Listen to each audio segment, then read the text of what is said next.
ladies and gentlemen. Once again, welcome to the His Show. Stories written by a current prisoner. This story right here, man. These are the types of stories that send chills down my spine. There's nothing cool about this lifestyle, ladies and gentlemen. Please do not misconstrue these things. There is nothing cool about this lifestyle. This lifestyle is for fools, man.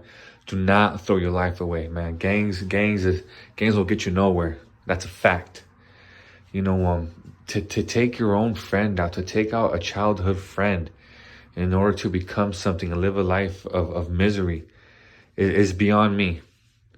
But here we are on this Saturday. I was going to hold on to this video, but there's no reason to hold on to it. There's plenty of videos that are going to be dropping this week. I'm going to be flooding you with new content. So please hit that like button on your way out for your boy. Hit that subscribe button if you like listening to prison interviews. Let's go. Bam! We're on full momentum. We're on full swing, and we're at 100%. Ain't nothing stopping it. You already know, Big Jason. How are you doing, bro? I'm doing good, man. I feel like, I'm doing real good, man. And I feel like things are getting a little bit better and better each day. But, that's through hard work, bro, and perseverance, bro, and just continuing to do the right thing. And it seems like when you do the right things, come your way. Thank you for asking, bro. How are you doing today, man? Hey, man, I'm doing real good, man. I'm doing real good. It's Thursday, man. The weekend is coming it's coming real close and real fast, and I'm ready to enjoy it with the family. But, hey, man, you just told me right now that you're hungry. You just told me right now that they just passed you your food tray. What do you have waiting for you on that food tray? What you eating for dinner? Well, sometimes. Well, tonight wasn't anything worthy. It was like some dehydrated food, like some. You can't even identify it, bro. Some type of weird patty, bro, with just some plain rice and some plain gravy. So it wasn't really too hot tonight, bro. So, I'm blessed and fortunate to have a whole bunch of food in my cell. So I'll probably just end up making me a little burrito or something, The food they feed you okay right here, bro. I'm not gonna lie, but tonight's dinner wasn't all that. Oh, it's all good, man. It's all good, man. But anyhow, man, I'm sure the people right now they're waiting, they're anticipating for another banger, man. As we get deeper, as we get further into this, ladies and gentlemen, man. This call and your telephone number will be monitored and recorded. As we dive deeper into this, it's gonna get a lot juicier. So please do us a favor and hit that like button for our team. Without any more furthermore ado, man, the floor is all yours, Powder, man. Go ahead and do what you do, bro. All right, man. Thank you, Tony. Thank you for always making me feel welcome, bro. Thank you for, we work well together, bro. And this platform right here, 100% without a doubt, bro. It's always producing top-notch content, bro. At least, that's what we try to do for sure. And it is a hit show, bro. And I heard there was a couple of requests about Fat Pat Spelzerick and a couple other people, Little Bro and stuff like that. And I guarantee you I will answer those requests, and we will deliver the goods. We will deliver the goods because I actually happen to know in-depth detail on the status of both them dudes, how close I was, my relationship with them dudes, their entire history, as a matter of fact. So hang on to the edge of your seats. It's coming. Just be patient, and I'll get to them requests as soon as possible. I think it's important tonight. Me and Tony, man, we've been trying to collaborate and come together with the best stories, and we try to make it interesting. So one time it might be about some type of murder situation, and it might be about how a person got influenced into the gang. You never really know with us. We're all over the place. So, but tonight, man, I think this is a very important story right here, and it's a very important message for multiple reasons, and I'm going to tell you why. First reason is because a lot of people, from the authorities, the feds, SSU, OCS, IGI, ISU, they put certain individuals in the limelight, like, for instance, top dog names. People hear a lot about certain names. You hear more frequently than others. You hear Fat Pat's name all over the place, from the top of the state to the bottom of the state. People who've never even met Fat Pat have heard of this dude's name. But on the flip side of the coin, there's these other dudes that are causing real deal damage, bro. and you ain't never even heard of them. And those are the ones, man, those are the ones, in my opinion, that people need to be on the lookout for.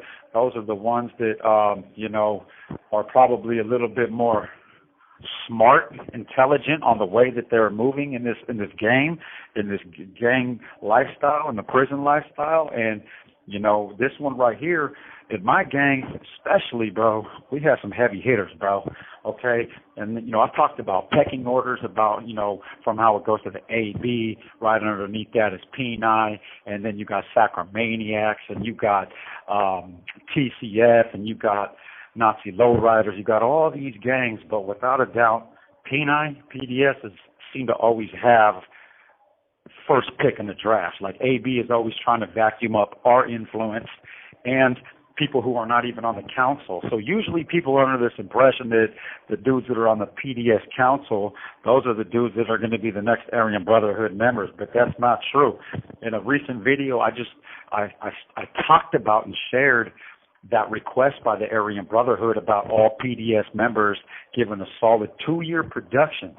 Now, and they would tip us up. Now, translation, what that means is that all PDS members that are on the roster, that are official membership, the ones that are actively working with the brothers, not dudes who think they're PDS, not dudes who have PDS tattooed on them, but ones who are official membership that are working directly for the brothers. If we worked as a whole, as a unit, without any type of blemish, any type of mistake, that they were going to tip us up, which means that they were going to put us all up for sponsorship. They weren't going to have us take our oath, but they were going to put us all up, or at least give us that opportunity. And then the ones that want to become brothers, you know, they take that road, and the ones that don't become a liability off with their head. We know how that goes, right? So anyhow, there's a certain individual, man, that in my opinion is the most dangerous dude that was PDS. All right. Now this dude right here, man, me talking about this individual, it makes my skin crawl, bro. It makes my hair stand up, because the reason why is because I've met him personally. I know about all the work that he's put in with P9, and I know the moves that he's made to advance himself in the gang, and how he became an Aryan Brotherhood member. All right. My boy Chad Studebaker, okay? Chad Studebaker, his AKA is Trigger, okay? He's out of Anaheim, California, bro, and there's a certain clique of PDS members that are out of Anaheim, like my other homeboy Sluggo. Now, there's a legendary story about Slugger, not Sluggo, but Slugger from IE, met up in Chino with Sluggo, and they had some sort of exchange of words. They had some personal differences, but it was all about gang business. It was all P9 business. It was all personal. And then Slugger ended up socking Sluggo in the face and knocked him out cold. And that's how Slugger ended up getting his reputation of being a one-hitter quitter knockout artist. And they would call him One Punch Bunch. Now, some people know him as J Bunch because that's his handle on the streets. So he goes by J Bunch on the streets, and then when he comes into prison, he goes by Slugger. All right? Now, this Anaheim crew, Sluggo, and then Trigger was doing life in prison. Okay? Now, the description of Trigger, man, he's a big dude, bro. He's a big, solid Viking type of mother. All right? Now, not only that, dude, every move that dude has made has been calculated, methodical, and got him right where he wanted to be without ever being validated, without ever being on the fucking cops' radar. And I don't know how you do that, because I never could do that. So there has to be some form of movement that he's doing that is just the right way to do things, because barely anybody has ever heard of this guy, okay? And he got made. In order to get made, the Aryan Brotherhood has recognized him. They recognize his moves. And check this out, okay? So one of his first moves, matter of fact, I'm going to give you a little bit of insight on his aggressive behavior. So back in the day in Centinela, you know, that was when there was a lot of separatism going on among the Woods and the skinheads. There was a lot of set tripping going on with other skinhead gangs and stuff like that. And USAS was green-lighted at this time, too. Well, my bro, Elephant, Jeremy Lennart was like a brother to me. I love that dude. I might have beat him up. Things may be the way they are, but man, we were spent so much time in the cell together. And This call and your telephone number will be monitored and recorded. not to mention a lot of the tattoo work I got on me right now. You know, Elephant put it on me, and I'll never forget him. And he was definitely family to me. He was a part of my inner circle. He's from Stanton. He's an original PDS member, and he's been PDS for a very long, long time. Well, at this time in Centinela, way back when, Trigger and Elephant were on the same yard, and Elephant was up. Elephant's a junkie, bro. And most dudes from Peni are junkies, bro. They're either, you know, tweakers or they're on whatever the case may be. But Elephant was in dead. He was strung out. But Trigger will not let nobody put their hands on a homeboy. Period. You're not going to get that type of recognition for some random wood or just some ordinary dude to go check Elephant because it's removal time and he should have been removed. But instead of being removed off the yard, Trigger took matters into his own hands and he went into the cell with Elephant by himself, solo bolo, and Elephant was under the impression that he was going to come in there and he was just going to get checked as it normally does. But see, Trigger's a heavy hitter and he don't know any better, bro. He only knows one way, bro. Big knives, big hit. That's the way he is. So when he went to the cell, Elephant came in first, and he put his back up against the wall, and Trigger came in behind him with a dagger, dude. He came in with the dagger. As soon as Elephant seen it, his eyes just turned big, bro, and it was already too late. Trigger was already on him, and he stabbed him in his chest. Damn near hit his heart, you know, because I've seen it. I've seen the wounds on Elephant's chest. He has them to this day.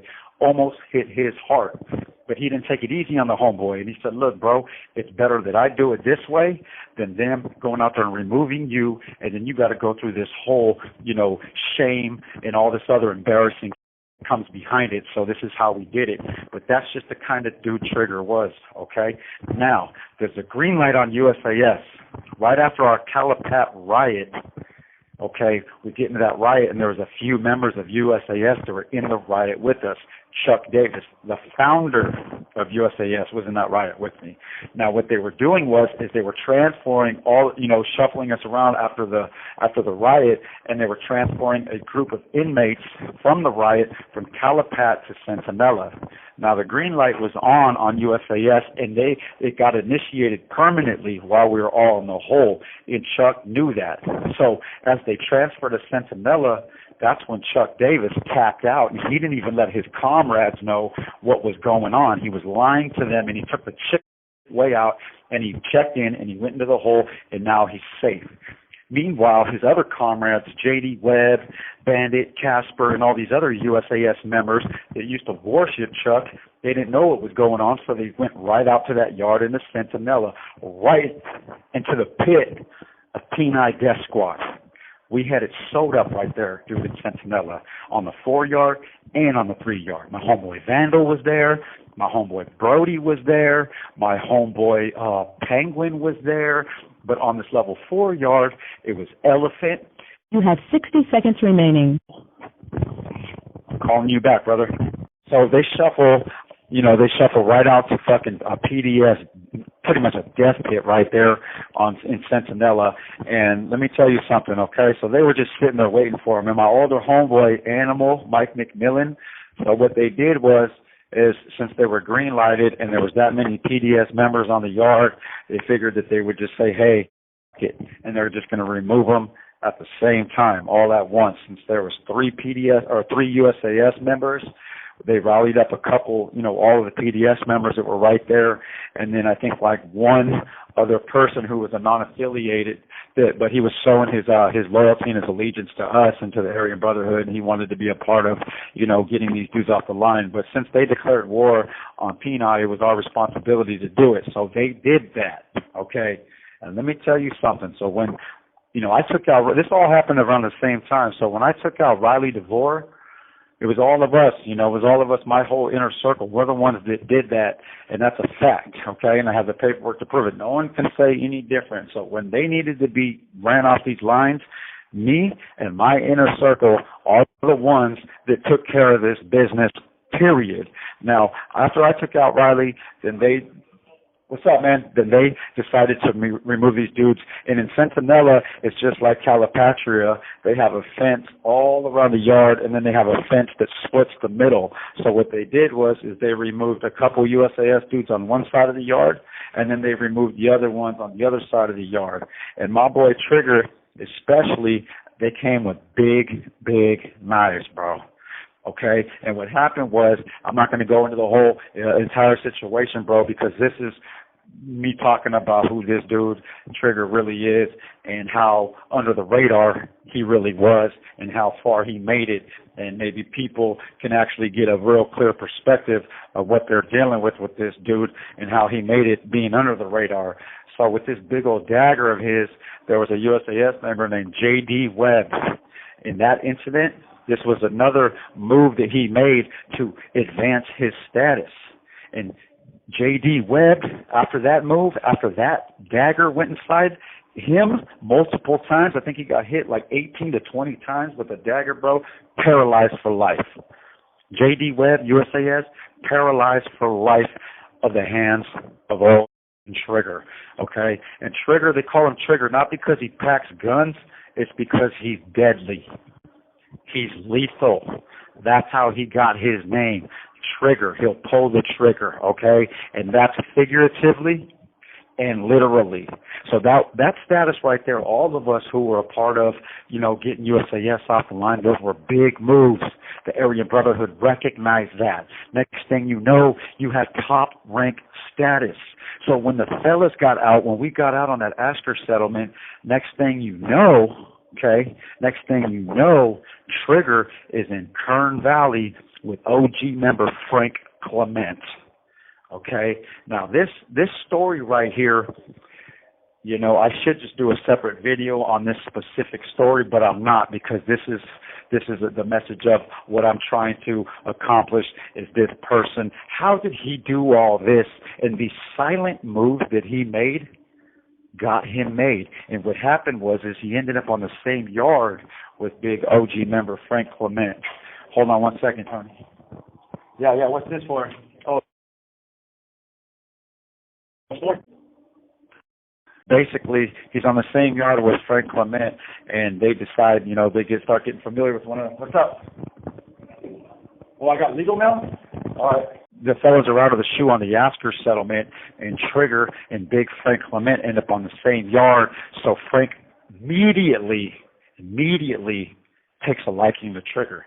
He takes a liking to him so much that, the size of him, and mind you, every single one of us that was a part of that whole running these dudes off the main line, we were all validated in the shoe, bro. Every single one of us but Trigger. Somehow, some way, this dude is now got stabbings, got tokens on his belt, credentials up the ass on his belt, and now he's about ready to become an Aryan Brotherhood member, and he never even went to the shoe. So what does that tell you about how stealth and lethal this individual is? And then something went down right there in Kern Valley, bro. Something went down in Kern Valley, bro, and we're going to have to tread lightly on this one, but everybody can do their own kind of research and figure this out, because this is where things are. Remember, I told you many times about how notorious Peni is and how well intertwined AB and Peni really are. In my opinion, it's the same damn thing, bro. Peni and AB, there's no damn difference. It's just a street gang and a prison gang that do business, and they're one of the same. Birds of a feather flock together, and that's the truth. So when, Big Frank got out there and he was introduced to Trigger, he was looking at a splitting image of himself, bro, because Trigger is just as big as OG Frank Clement, just as lethal and just as badass. He's just younger now. So obviously Frank's going to take a liking to him if he knows what's good for him and his gang. So they put him up. They tell him this, though. They tell him this. If you take care of Junior from Orange County Skinheads, which happened to be his cellie at that time in Kern Valley, and let me tell you something, Trigger and Junior from OCS were childhood friends, man. All right? They knew each other from Orange County, bro. I believe that Junior is from Anaheim. I could be wrong, but from the rumors that I've heard about that, I was in the shoe with Junior too. So something that Junior did in the shoe, I know that for a fact, it followed him out to this yard. Him and a few other OCS members were tied into something that was supposed to be done for the Aryan Brotherhood at the time we were all in the shoe, and those orders and instructions for OCS did not carry it out, and it reflected and landed on all these guys, and every single one of those dudes from OCS are dead now, okay? But now check this out. So they get at Trigger, and they say, we want you to be a brother. We want you to be one of us. All we need you to do is take care of Junior from OCS. Next thing you know, old Trigger, old Chad Studebaker, is back in the hole for a homicide investigation. It started off as just an investigation, but then the homicide agency picked it up, the DA picked it up as a homicide because there were strangulation marks around Junior from OCS's neck. He died. Junior from OCS died in that cell that day, and they picked up a homicide on Trigger. So if you put the pieces of the puzzle together, you can kind of figure out what happened. And then when I showed up there, right there in Kern Valley, out of Trigger's mouth, he told me 100% that he got put up to be a brother. He got put up for sponsorship. Frank Clement, his primary, Pat Brady, his secondary. And you can only have that happen is if you carried out the orders that they instructed. So this person, man, you know, is now an Aryan Brotherhood member. This dude, you know, somehow, some way, I did the same type of work that he did, bro. I shed blood for the prison gang. I shed blood for my gang. I did everything I was supposed to do, but I ended up in the shoe. I ended up validated, but it's the ones that are under the radar. Those are the ones. Chad Studebaker, as lethal as they come, bro. And now he's a made man. Thank you for listening to my story. I hope this one, you know, really put things into perspective for people because, you know, it's the ones that we're not aware of also that are just as deadly as the ones that we're aware of.